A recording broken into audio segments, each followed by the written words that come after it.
বন্ধুরা, ভারতীয় বায়ুসেনা কম হাতিয়ার ব্যবহার করে যেভাবে চীন এবং পাকিস্তান দুজনের ওপরই ভয় কায়েম করে রেখেছে, এই ব্যাপারে একটুও সন্দেহ করার জায়গা নেই। কিন্তু ইন্ডিয়ান এক্সপ্রেসে ছাপা একটা খবর অনুযায়ী ইন্ডিয়ান এয়ারফোর্স এই সময় একটু সমস্যার মধ্যে রয়েছে।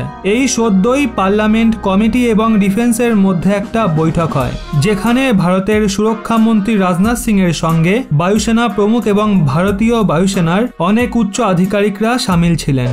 আসলে এই বৈঠক ভারতীয় বায়ুসেনায় মজুদ ফাইটার জেটের ব্রিফিং এর জন্য করা হয়েছিল।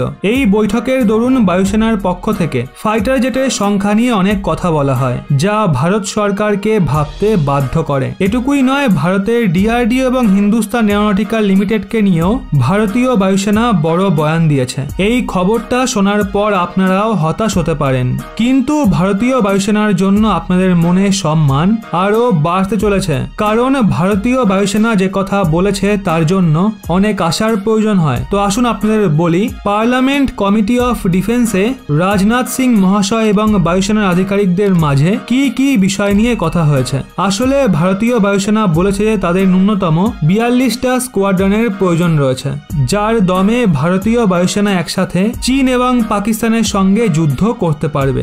মানে যদি এলএসি এবং এলওসিতে একসঙ্গে যুদ্ধ শুরু হয়, তাও ভারতীয় বায়ুসেনার ঝুলিতে এত ফাইটার জেট থাকবে যে দুটো জায়গাতেই মারাত্মক টক্কর দেওয়া যাবে। ভারতীয় বায়ুসেনা বলেছে এই সময় কেবল 30টা স্কোয়াড্রন আমাদের কাছে মজুত রয়েছে, আর এই পরিমাণ আগামী কিছু বছরে আরো কমে যাবে, কারণ ভারতীয় বায়ুসেনায় সামিল অনেক ফাইটার জেট আউটডেটেড হতে চলেছে। এর জন্য সেগুলোকে রিটায়ার করানো হবে। এখানে বন্ধুরা আপনাদের বলে দিই, একটা স্কোয়াড্রনে 18টা ফাইটার জেট থাকে, আর এই সময় 12টা স্কোয়াড্রন কম থাকার মানে হলো এই সময় ভারতীয় বায়ুসেনা 216টা ফাইটার জেটের কমতি অনুভব করছে। এটুকুই নয়, ভারতীয় বায়ুসেনা বলেছে যে তাদের এই স্কোয়াড্রনে মজুদ অধিক সংখ্যক ফাইটার জেট নিজেদের নির্ধারিত সময়সীমার ওপরে যাচ্ছে।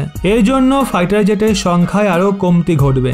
ভারতীয় বায়ুসেনা আগে আরো বলেছে, light combat aircraft Tejas mark 1-এ আর যে মাল্টি রোল ফাইটার এয়ারক্রাফট আসতে চলেছে, সেগুলো সেনায় সামিল হলে ভারতের শক্তিতে আরো কিছুটা বৃদ্ধি ঘটবে, কিন্তু এগুলোকে খুব শীঘ্রই সামিল করা উচিত।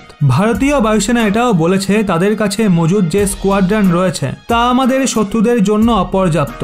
মানে ভারতীয় বায়ুসেনার তরফ থেকে পরিষ্কার বলে দেওয়া হয়েছে দেশকে হাওয়াই সুরক্ষা দেওয়ার জন্য তাদের কাছে পর্যাপ্ত পরিমাণে ফাইটার জেট নেই। এটুকুই নয়, ভারতীয় বায়ুসেনা এটাও বলেছে যে স্বদেশী ফাইটার জেট তৈরি করা হচ্ছে সেগুলোর প্রসেসকে আরো বাড়ানোর প্রয়োজন রয়েছে, কারণ এই ফাইটার জেটগুলো যত দ্রুত তৈরি হবে আমাদের শক্তি তত তাড়াতাড়ি বৃদ্ধি পাবে। সেক্ষেত্রে দেখা হলে ভারতীয় বায়ুসেনা ভীষণই স্পষ্টভাবে বলে দিয়েছে, যদি চীন এবং পাকিস্তান একসঙ্গে ভারতের ওপর অ্যাটাক করে বসে, তাহলে ভারতীয় বায়ুসেনার জন্য যুদ্ধ করা ভীষণই মুশকিল হয়ে দাঁড়াবে। এই সমস্ত কথাগুলো জেনে আপনারা ভারতীয় বায়ুসেনার ওপর গর্ব অনুভব করবেন, কারণ যার লক্ষ্য শুধু আর শুধুমাত্র দেশের সুরক্ষা করা, সেই জন্য ভারতীয় বায়ুসেনা সময়ের মধ্যে সমস্ত প্রস্তুতি পর্ব শেষ হওয়া নিয়ে চিন্তা প্রকাশ করেছে। তো বন্ধুরা, এই কথাটা তো একদম স্পষ্ট যে ভারতকে নিজের সেনাদের জন্য ফান্ডিং আরো বাড়ানোর প্রয়োজন আছে।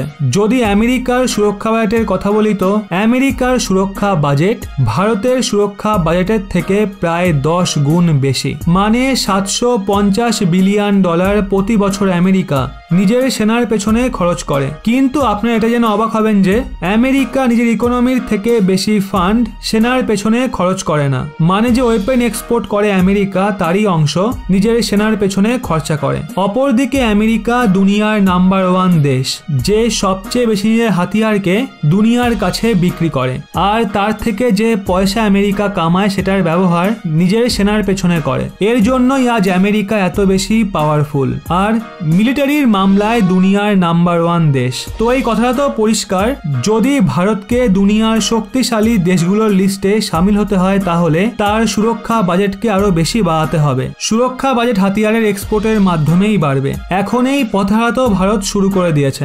আর কিছু মাস আগেই এই খবর এসেছিল ইউএই এবং সৌদি আরব ভারতের থেকে অনেক বেশি মাত্রায় হাতিয়ার আগামী সময়ে কিনতে পারে। ওদিকে ফিলিপিন্সকেও ভারত আগেই ব্রহ্মস মিসাইল বিক্রি করেছে। ওদিকে ভিয়েতনাম ভিয়েতনাম এবং ইন্দোনেশিয়াও ভারতের থেকে অনেক হাতিয়ার কেনার জন্য এগিয়ে আসছে। এছাড়া মালয়েশিয়াও ভারতের থেকে তেজস যুদ্ধ বিমান কিনতে পারে। ভারত শুধু এখানেই থেমে থাকছে না, আগামী কিছু বছরে পুরো আরব ওয়ার্ল্ডে হাতিয়ারের মার্কেটে নিজের প্রভাব বিস্তার করার চেষ্টা ভারত করছে। ওদিকে সৌদি আরব এবং ইউএইর পর এখন আরবেরই আরো একটা দেশ বেহরিন ভারতের থেকে হাতিয়ার কেনার জন্য কথাবার্তা বলছে। বেহরিন আরবের একটা ছোট্ট দেশ, কিন্তু অনেক ধনী দেশ।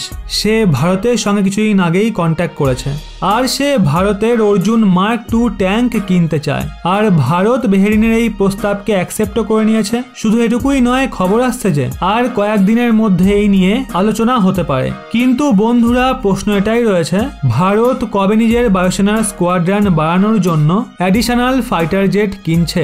খবর অনুযায়ী এই মিটিং এর জন্যই হয়েছে। আর ভারত 114টা ফাইটার জেটের জন্য রাফায়েল এবং সদ্যই আমেরিকা দ্বারা দেওয়া F-15 ঈগল 2 নিয়ে বিচার করছে। এই দুটোর মধ্যে ভারতের কোনটা কেনা উচিত বলে আপনার মনে হয়? অবশ্যই কমেন্টের মাধ্যমে জানান।